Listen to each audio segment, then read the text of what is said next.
नमस्कार दोस्तों, मैं हूं आपका दोस्त, आपका साथी सजीव सारथी। दोस्तों, आज से एक मुलाकात जरूरी है का एक नया इनिशिएटिव शुरू हो रहा है जिसका नाम है इनसाइड द राइटर्स रूम। जी हाँ, इसमें हम किसी पर्टिकुलर किताब के बारे में बात करेंगे और उस किताब का लेखक या लेखिका जो होंगे वो हमारे साथ रहेंगे ताकि हम उस किताब की कंटेंट के ऊपर चर्चा करें और उस लेखक को भी बेहतर आप समझ पाए, इसकी हम कोशिश करेंगे। तो आज के इस पहले एपिसोड में हमारे साथ है लेखिका मेघना त्रिपाठी, जिनकी एक कविताओं का संकलन अभी रिसेंटली पब्लिश हुआ है जिसका नाम है शहर। वर्डली वॉइस पब्लिशर्स ने इसे पब्लिश किया है और बहुत ही खूबसूरत कविताओं की एक किताब है। इस किताब की जो कविताएं हैं उसके ऊपर हम चर्चा करेंगे। साथ में हमारे साथ रहेंगे खुद लेखिका इस खूबसूरत काव्य संग्रह की मेघना त्रिपाठी जी। तो मेघना त्रिपाठी, आपका बहुत बहुत स्वागत है रेडियो प्लेबैक इंडिया पर। थैंक यू सजीव जी, आपका बहुत बहुत धन्यवाद मुझे अपने इस एपिसोड में शामिल करने के लिए, और आपके सभी श्रोताओं को, सभी सुनने वालों को मेरा तहे दिल से नमस्कार। थैंक यू मेघना, pleasure to have you here. तो मेघना, सबसे पहले आपकी इस किताब के ऊपर चर्चा करते हैं। ये जो किताब है ये आपकी शायद पहली कविताओं की किताब है, पहला संकलन है आपका। ये जो कविताएं आपने इसमें संकलित करी हैं, इसको ये आपकी पूरी अब तक की जर्नी जो आपकी रही है जीवन की, उसमें आपने जो कविताएं लिखी हैं उनका संकलन है या अभी रिसेंटली कुछ आपने इस किताब के लिए अलग से लिखा है? किस तरह से ये किताब मुकम्मल हुई, वो उसके बारे में कुछ बताइए। तो ये किताब जो है ये अकस्मात, जो कहते हैं अकस्मात बनी है। अच्छा। जो और इसको बनने में बहुत समय तो नहीं लगा, क्योंकि इसका काफी श्रेय जो है वो लॉकडाउन को भी जाता है, जो कि अच्छा अभी जो लॉकडाउन में काफी सारी चीजें हुई। जी। जब सिंगापुर में भी, मैं सिंगापुर में रहती हूँ, तो वहां पे 2020 में जब लॉकडाउन लगा तो एकदम ही आप घर से बाहर नहीं जा सकते थे बिना हम्म। कारण। यदि हम्म। आपको ग्रोसरीज लेना है तभी आप बाहर जा सकते हैं। तो हम्म। उस समय पे काफी समय मिला लिखने का। ओके। और तब लिखना लिखती मैं पहले से थी, लेकिन बहुत इतना ज्यादा कभी नहीं लिखा था। हम्म। कभी कभी कोई ख्याल आया तो लिख लिया, कभी कुछ बात याद आई तो लिख ली। हम्म। और कुछ सालों से लिखना शुरू किया था, लेकिन 2020 अप्रैल से लेके 2021 मार्च अप्रैल तक में करीबन 40-50 कविताएं लिख चुकी थी। अच्छा। तो उसमें फिर ये हुआ कि जो दोस्त थे उन्होंने थोड़ा एनकरेजमेंट दिया कि भाई आप लिख रहे हो तो हम्म। हमको अच्छा लगता है, हम चाहते हैं कि आप ये हमें और भी सुनाइए, और आप हमें इनको किसी एक संग्रह के रूप में हम्म। प्रस्तुत करिए तो हमें अच्छा लगेगा। तो वो वहां से फिर ये जर्नी शुरू हुई। और जो वर्डली वाइज की जो पब्लिकेशन में चांदनी माथुर है, जी। उनसे मेरी पहचान करीबन 20-21 साल पुरानी है। ओके। तो मैंने उनसे जब बात करी कि भाई देखिए ये ऐसा है कि ये एक मन है मेरा हम्म। कि मैं एक किताब पब्लिश करना चाहती हूँ, तो आप थोड़ा गाइड करो। तो उन्होंने कहा कि आप हमारे से ही पब्लिश करवा लें। तो वो जी। उसी बात में फिर बात बनती चली गई, और कड़ियां जैसे जुड़ जाती हैं हम्म। वैसे जुड़ी, जी। और ये किताब फिर बन के आई। जी मेघना जी, तो थोड़ा सा अपना बैकग्राउंड भी हमें बताइए कि ये जो राइटिंग है ये आपने कब से शुरू करी, मतलब इंस्पिरेशन क्या रही राइटिंग के पीछे, और सिंगापुर तक आपकी जो जर्नी रही है, आप इंडिया में बेसिकली कहाँ से हैं, वो सब थोड़ा सा अपने बैकग्राउंड के बारे में हमें बताइए। तो मैं सिंगापुर में अभी 12 सालों से थी, 12-13 सालों से सिंगापुर में हूँ मैं। जी। मैं जॉब करती हूँ, मैं एक प्रोफेशनल हूँ, और मैं कंसल्टिंग सप्लाई चेन में काम करती हूँ। अच्छा। और मैं मेरे ख्याल से मैं करीबन 20-21 साल से मैं जॉब कर रही हूँ, और वही जॉब के चक्कर में मैं सिंगापुर गई थी ओके। 2009 में। तो हम्म। और उसके बाद ये हुआ कि कंपनी मुझे वहां लेके गई थी कि आप 1 महीने के लिए चले जाइए, हम्म। और वहां पे थोड़ा सेटअप करके और फिर वापस आ जाइए। फिर वहां पे एक और जन है वो ले लेंगे काम आपसे, और आप वापस आ जाइएगा। अच्छा। तो ये हुआ, फिर उन्होंने कहा अच्छा नहीं वो नहीं हो पा रहा है, आप 1 महीना और रह आइए, हम्म। फिर आप 6 महीने के लिए चले जाइए। तो वो होते होते क्या हुआ कि अगेन जैसे चीजें जुड़ती जाती हैं, जब जो होना हम्म। होता है तब तब सो होता है। हाँ। तो जैसे कहते हैं ना कि जब जो होना है तब तब सो होता है, तो वो जी। वैसा ही हुआ। हम्म। और उसी चक्कर में फिर वो 1 महीना जो मैं गई थी वो 12 साल हो गए हैं, अरे 12-13 साल हो गए हैं अब। क्या बात हम्म, है। तो वही वो एक एक जो है चक्कर बनता जाता है, उसमें आप अपने आप को फिर और you live in the present and जी कि जी। हाँ जी चलिए देखते हैं क्या कर रहे हैं। हम्म। और इंडिया में मेरा घर इंदौर में है। अच्छा और इस मैं इंदौर में ही हूँ, अभी मैं आपसे इंदौर से ही जुड़ी हुई हूँ। अच्छा। अच्छा गुड। हाँ हाँ। हाँ तो मैं, और आपको मेरी आवाज से की खराश से भी पता चल रहा होगा कि जो ठंड है। मैं इंदौर में ठंड में हूँ। जी जी। क्योंकि आप 12 साल जब सिंगापुर में रह चुके होते हैं, हम्म। तो थोड़ा ठंड की बर्दाश्त कम हो जाती है कई जी जी। बारी, हाँ। जबकि दिल्ली जितना ठंडा तो खैर यहाँ पे नहीं होता। हम्म। फिर मैं मेरे मेरे फादर जो है वो इलाहाबाद से हैं, इलाहाबाद के पास एक गांव है वहां से है। जी। और मेरी मदर जो है वो देहरादून के पास सहारनपुर है, हम्म। वहां से है। हम्म। तो पर हम लोग कभी तो हम यूपी वाले कहलाए जाते हैं, पर कभी हम्म। रहे हम्म। नहीं है हम यूपी में। जी जी। और परवरिश मेरी जो है वो काफी जगहों पे हुई है इंडिया में। हम गुजरात में भी रहे हैं, महाराष्ट्र में भी रहे हैं, हम्म। और फाइनली मध्य प्रदेश में आके सेटल हुए हैं। और ओके। जॉब को लेके मैं दिल्ली गुड़गांव में रही हूँ, हम्म। बैंगलोर में रही हूँ, हैदराबाद में रही हूँ, हम्म। बॉम्बे में भी प्रोजेक्ट्स किए हैं। तो मैं काफी मतलब इंडिया में काफी जगह रह चुकी जी हूँ। घूमे हैं काफी आप। तो हाँ, हम्म। तो वो वहां से मतलब पढ़ाई लिखाई काफी जो मेजर पढ़ाई लिखाई थी वो फिर हम्म। इंदौर में हुई है। हम्म। तो इंदौर को ही अपना घर मानते हैं, हाँ लेकिन तो वही। जैसे आपकी जो फील्ड है वो काफी अलग है, प्रोफेशन आपका काफी अलग है, लेकिन कविताओं के प्रति जो रुचि है उसमें जी क्या जी। मतलब किस कवि का योगदान रहा, किन किताबों का योगदान रहा, वो भी बताइए। उसमें दो कवियों का बहुत योगदान रहा। एक थी मधुशाला, जो अच्छा। हरिवंश राय की मधुशाला थी। जी। वो पढ़ी थी मैंने जब मैं बहुत छोटी थी, मैं मेरे ख्याल से 12-13 साल की रही होंगी तब पढ़ी थी मैंने। हम्म। पापा को वो किताब बड़ी पसंद है, जी। और उनके पास में मेरे ख्याल से उस किताब की 4 या 5 कॉपीज थी। हम्म। अब खैर वो शिफ्टिंग में पता नहीं कहाँ चली गई है, और मेरे ख्याल से मैंने शायद 20 सालों में वो पढ़ी भी नहीं है फिर से। हम्म। लेकिन वो किताब मुझे काफी उस समय अच्छी लगी थी। और एक कारवां गुजर गया जो नीरज जी की थी, जी जी। वो काफी ये दो किताबें मुझे बहुत विविडली याद हैं, जो कि हम्म। उस समय पापा के पास हुआ करती थी। हम्म। और उसके अलावा बहुत सारे उपन्यास पढ़े थे, जो मेरी मम्मी को पढ़ने का बहुत शौक है। हम्म। तो उपन्यास काफी पढ़े, उनमें शरत चंद्र, शिवानी, प्रेमचंद्र, रविन्द्रनाथ टैगोर, काफी उपन्यास जो हिंदी के उपन्यास हैं हम्म। वो काफी पढ़े। तो उससे एक जो भाषा का जो एक थोड़ा बहुत ज्ञान होता है वो आया।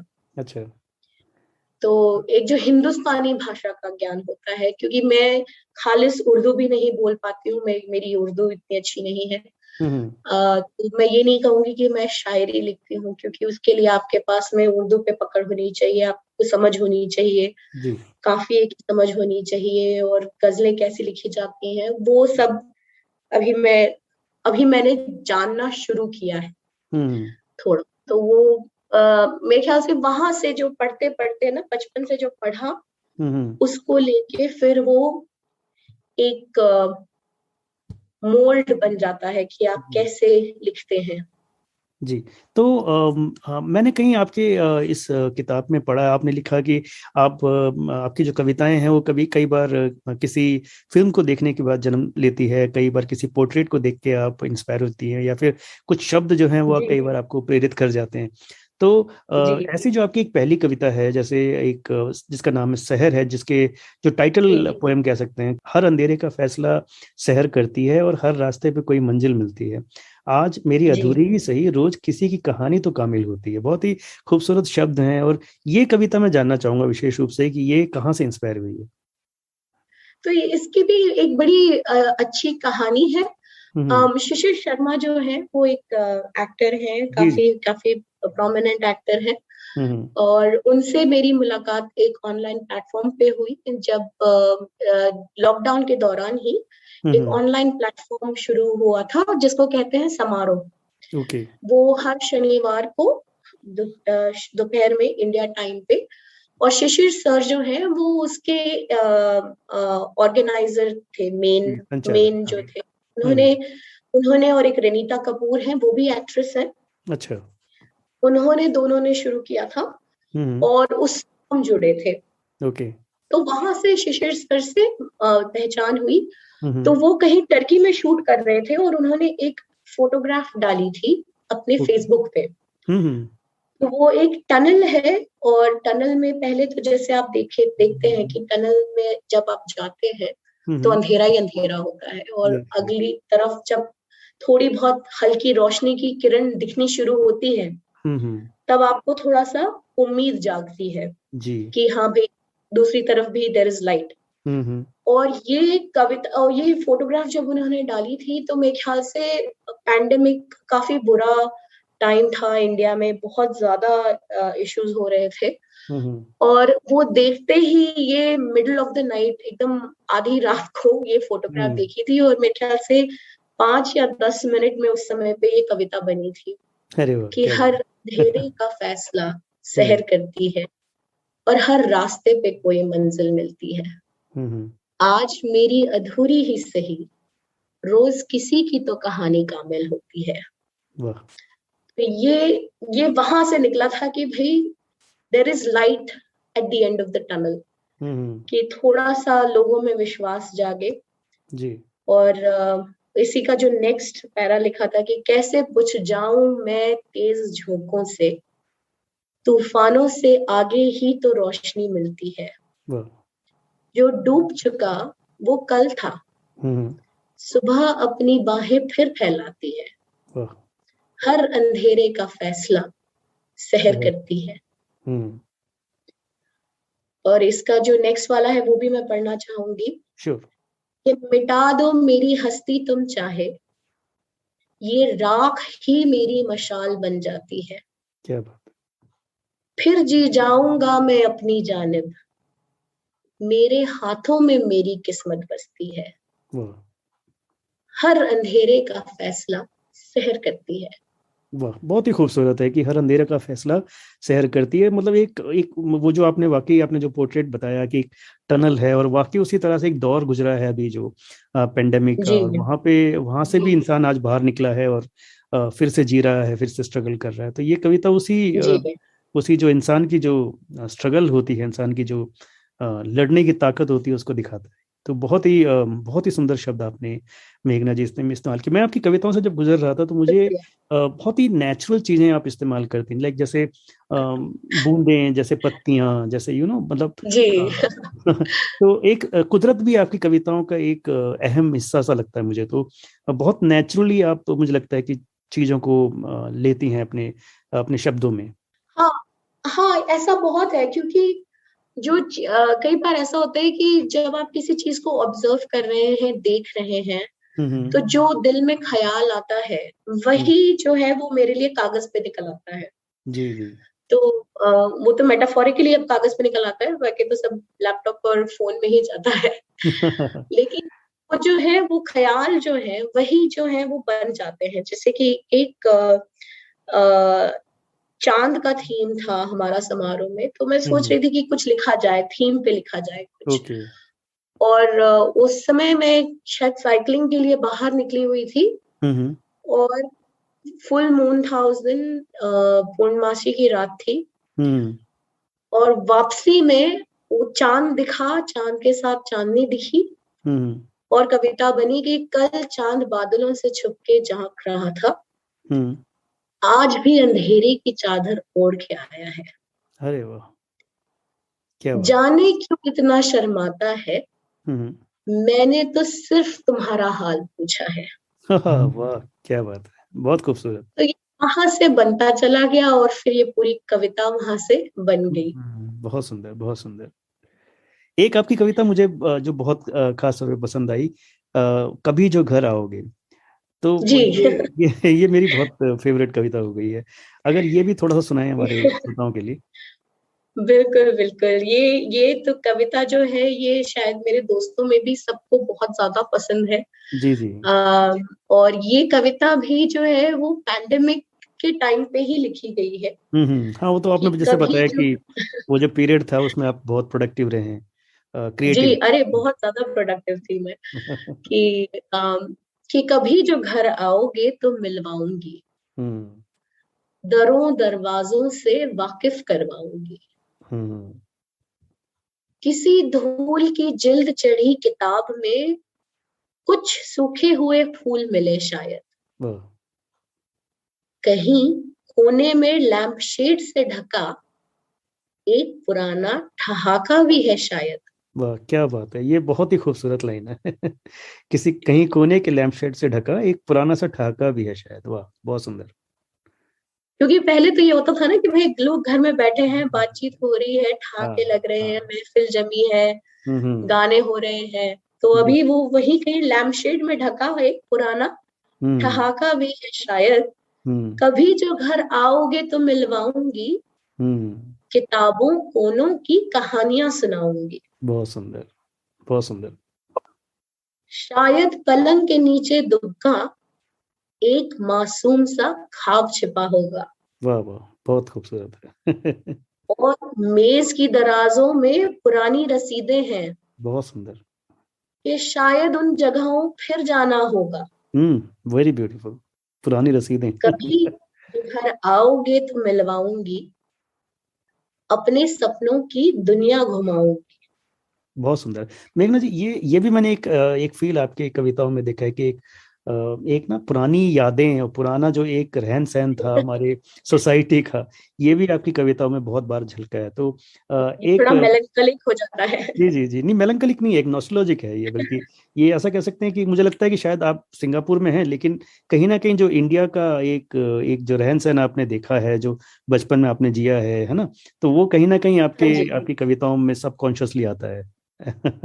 वो जुड़ाव बहुत है। और मेरे हम्म ख्याल से वो मेरे ख्याल से काफी सारे भारतीयों को लगता भी है, जब आप हम्म अपने देश से, अपने रूह से और अपने हम्म रूट्स से इतना दूर रहते हैं, तो हम्म वो लग जाता है कि भाई आप इतना दूर बैठे हैं, हम्म लेकिन आप उन सब चीजों को मिस जरूर करते हैं।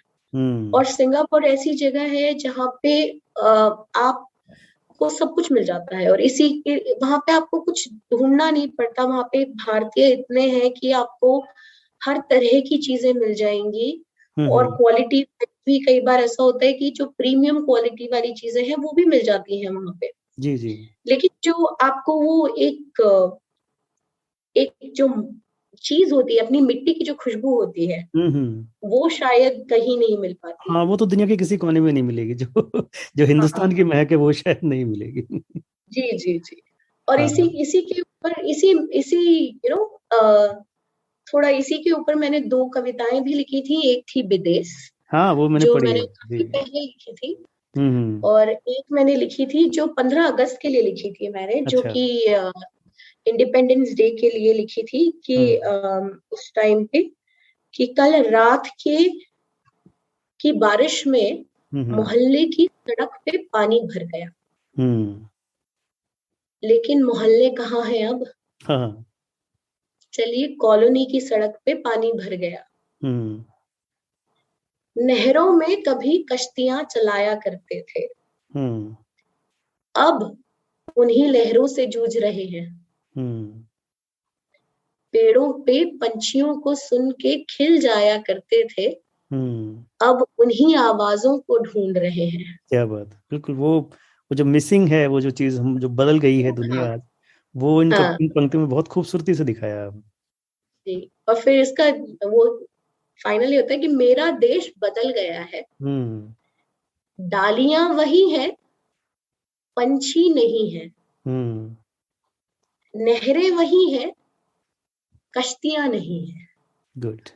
अब आप अगर जाएंगे तो लोग वाटर लॉगिंग की प्रॉब्लम बताते प्रॉब्लम्स हैं। तो जी, लोग, हाँ, जो जब हम जो कभी, बच्चे थे, जी जी, कभी प्लेजर जो हुआ करता था वो प्रॉब्लम्स बन गई हाँ, है। वो जो अब हमने जिंदगी जीना छोड़ दिया है, तो वो ये जो जीने का जो एक बच्चे की आंखों से जो जीने का मजा होता है, जिंदगी को जीने का, हम भाग दौड़ में रह गए हैं।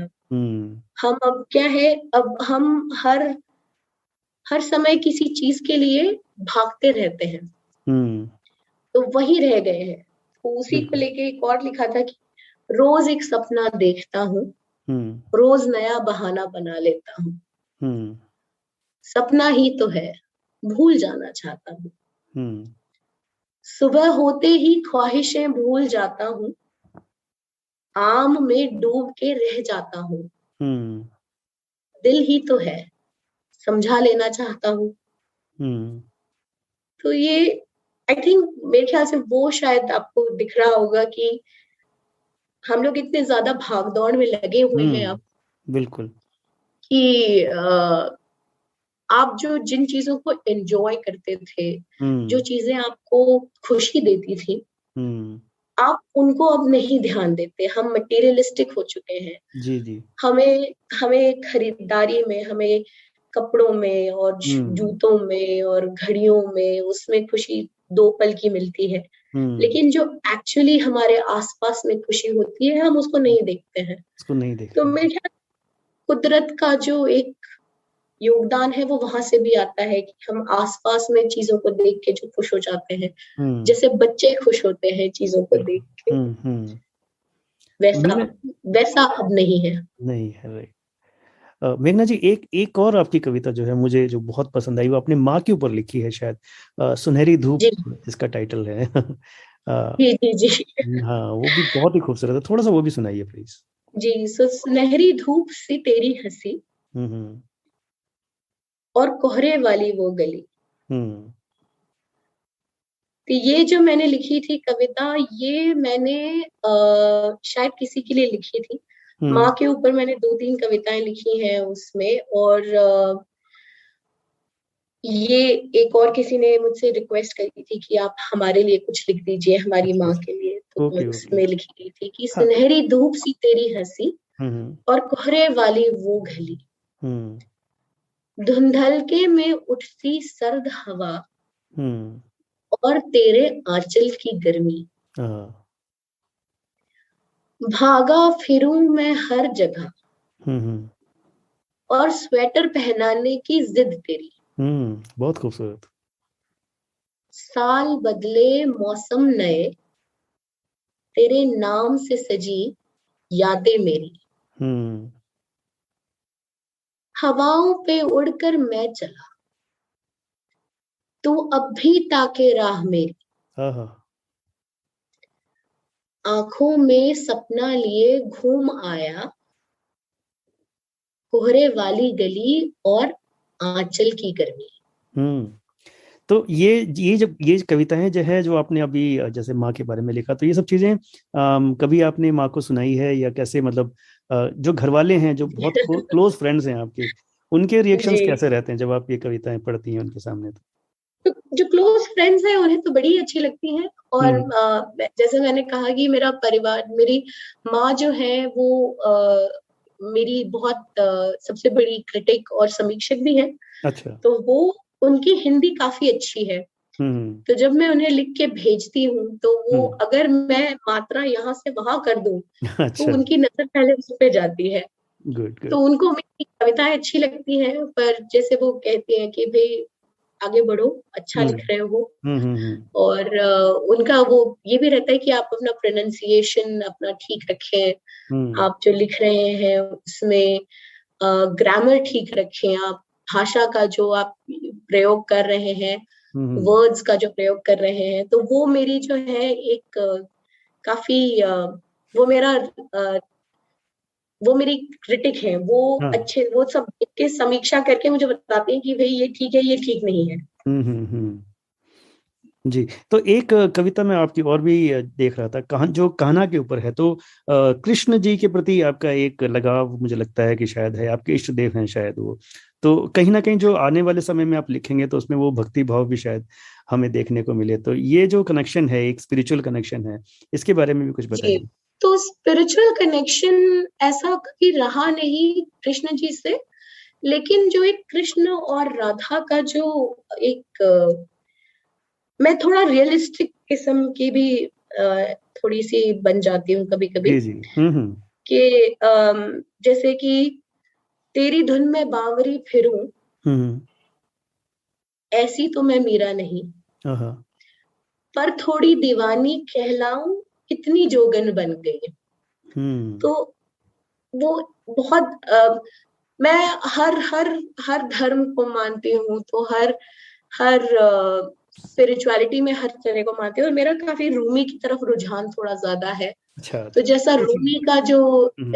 इश्क का लेवल होता है, आई थिंक राधा का और मीरा का जो कृष्ण के लिए था वो भी वैसा ही कुछ था। बिल्कुल बिल्कुल, हाँ। तो वो वहां से थोड़ा सा सिमिलैरिटी भी आती है उसमें। और कृष्ण के ऊपर जो मैंने वो लिखी थी, वो मैंने स्पेशल होली के उसमें लिखी थी हम्म। उस समय शायद, और ये मैंने शायद बहुत सालों पहले लिखी थी अच्छा। कि मोरी लाल चुनर और लाल भई, हम्म। कान्हा के रंग में जो भीग गई, वाह। अब के मैं ना खेलूंगी होरी, हम्म। अब के मैं ना खेलूंगी होरी, नाच मगन सब भूल गई, हम्म। छुप छुपा के घर से चली थी, हम्म।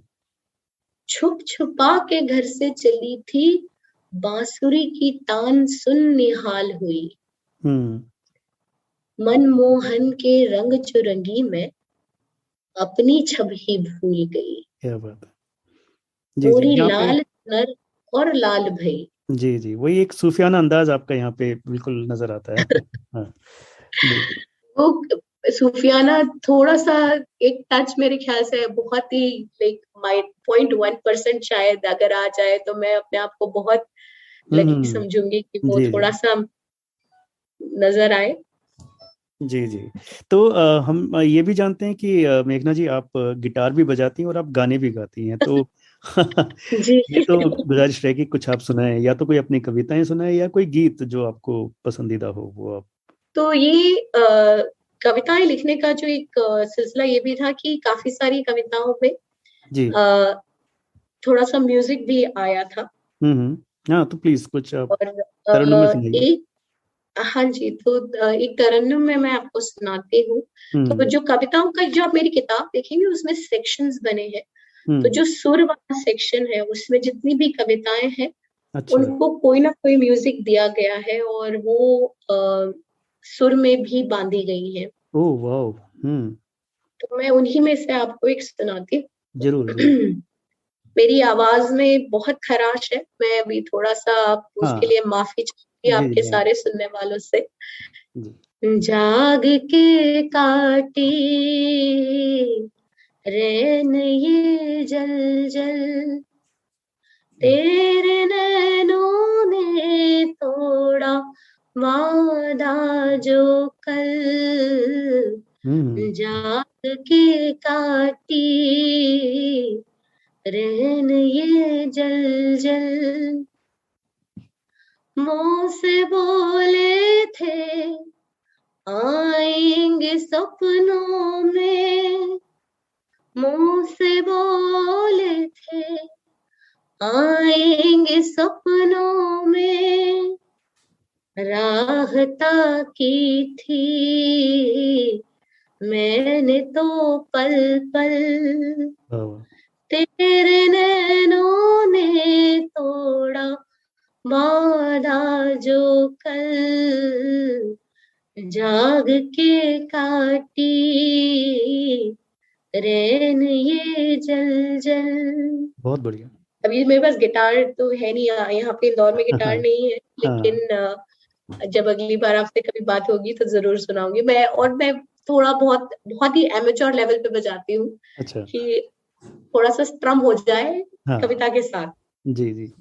तो मेघना जी, ये तो पहली किताब आपकी आई है, और अब आने वाले समय में क्या आपकी योजनाएं हैं? अभी लिखना जारी रहेगा क्योंकि अब तो लॉकडाउन खुल गया संची, है? आपकी आवाज बंद हो गई थी। हाँ सॉरी मेघना जी, मैं, संजीव जी, आवाज थोड़ी हाँ बंद हो गई थी। अभी आ रही है? हाँ जी, अब आ रही हाँ है। मेघना जी, मैं कह रहा था कि अभी आपकी पहली किताब आ चुकी है, तो अभी भविष्य के लिए क्या योजनाएं हैं? मतलब आप अभी लिखना जारी रखना चाहेंगे और अच्छा लिखेंगे, मतलब ये तो हम जानते ही हैं। जी मतलब लॉकडाउन वगैरह खुल गया तो समय मिल पाएगा आपको? नहीं, तो लिखना तो खैर अभी भी जारी है, जी जी।